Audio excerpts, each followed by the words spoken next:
鱼多不多啊？鱼也多，平时钓鱼的人多不多呢？咱们不准钓，不准钓了，嗯，是有人管理了是吗？管理也没得人管理，他就是没上人家钓。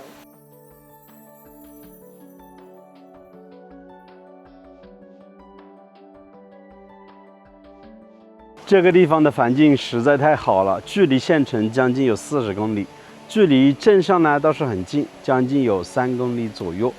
其实，在我的这个左手下方啊，就是一个大型的水库，水域面积将近是有300多亩，常年啊都不干的，而且里面的鱼特别多。刚才这个老爷爷告诉我，他说现在村里面管理着整个水库，不让钓鱼。刚才这个老人啊，80多岁的年纪了，他告诉我说，他们这边的苗寨有2户人家，常年都不会回来，房子都是空着的。其实，在农村里面生活条件是挺差的。他说，这些人常年都在外地务工，自己老家的房子就这样子放着，基本上都是闲置着的。我告诉了我们的目的。我说我们跑这个农村里面，专门拍一些风景类啊，还有一些房子类的视频，就有人看到我们的视频，想来农村旅居养老，然后租他们的房子。他说这挺好的，可以帮当地老百姓带来一定的收入。他还问我多少钱一年，我说好的房子可能有5、6千，差的呢几百块钱。还有2、3千的都有。他说只要有点钱都挺好的，在农村里面又赚不了多少钱。那我们现在就带大家来看一下整个寨子，其实风景还是挺不错的。首先到村口的位置，最吸引我的是这棵古树，大家可以看一下，这棵古树呢应该是有这个很高的树龄啊，少说应该是2、300年了，应该是一棵香樟树。它刚刚长出来的时候呢，这边顶上不知道当年是发生了什么，就弯曲了，然后从这弯一个弯，然后再生长出来，整个造型呢特别的奇怪，就像一个人在这里坐着一样的。在这个古树的下方呢，有一颗水井，常年是流着水，水流特别的大。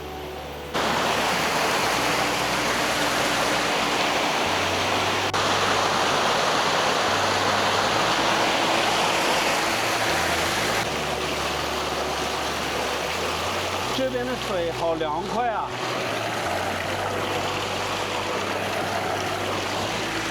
捧起来就可以喝，甘甜甘甜的。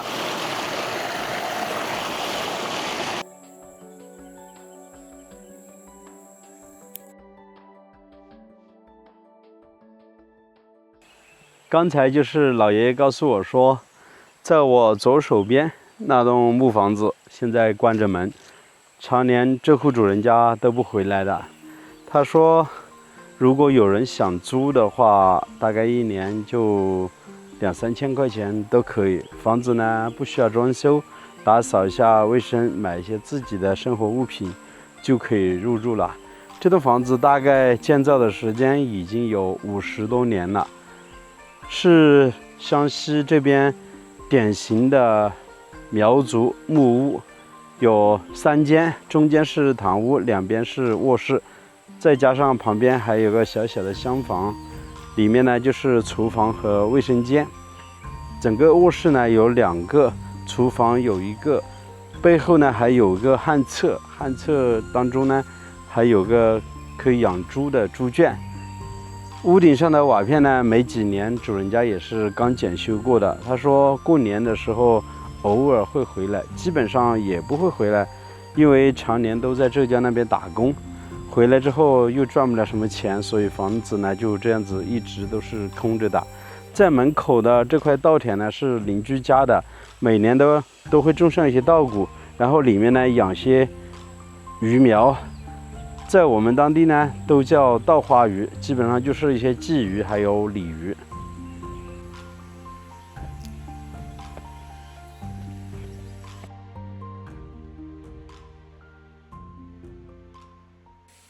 像现在我们看到的这栋房子也是没人居住的，这里有道铁门已经是打开了，我们走进去也看一下。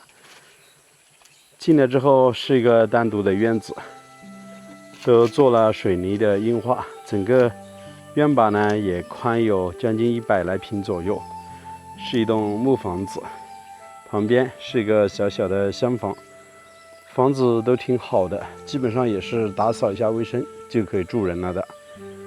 当然这栋房子啊也不通公路，只能步行从我们看到水井的那个位置走上来，将近有30米左右。其实在农村里面真的一年到头如果是干农活的话是赚不了多少钱的，只有出去务工，在江浙一带上班工作，这样子呢一年还可以赚点钱养家糊口。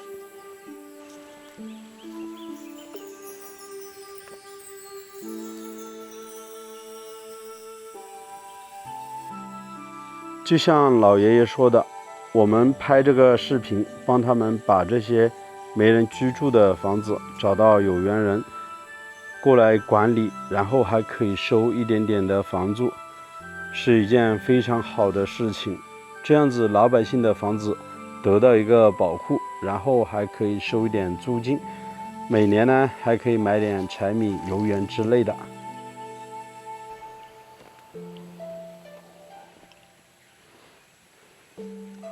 房子没人居住，前后都已经是长满了杂草，这边的杂草比人都还高呢。其实大家可能会担心，像这样农村的大山里面，尤其是山村里面，这样的木房会不会有蛇呢？只要有人居住，这样的房子它是不会有蛇的。基本上蛇呢也比较怕人。还有个小技巧，这里呢给大家分享一下。如果怕蛇的一些朋友啊，可以在院子里面养上那么3、5只鹅，就不会有蛇了。因为这个蛇啊是特别怕这个鹅。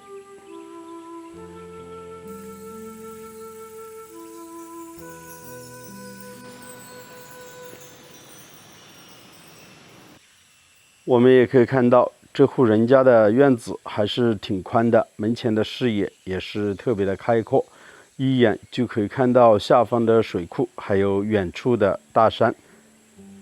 周边的植被特别丰富，青山绿水，只听见虫鸣鸟叫的声音。其实住在农村挺清静的，种点瓜果蔬菜，养点鸡鸭，每天吃饱饭之后坐在院子看看远处的风景，还是挺好的。大家喜欢这样的地方吗？我是石头，喜欢的记得点个订阅，我们下期再见了，拜拜。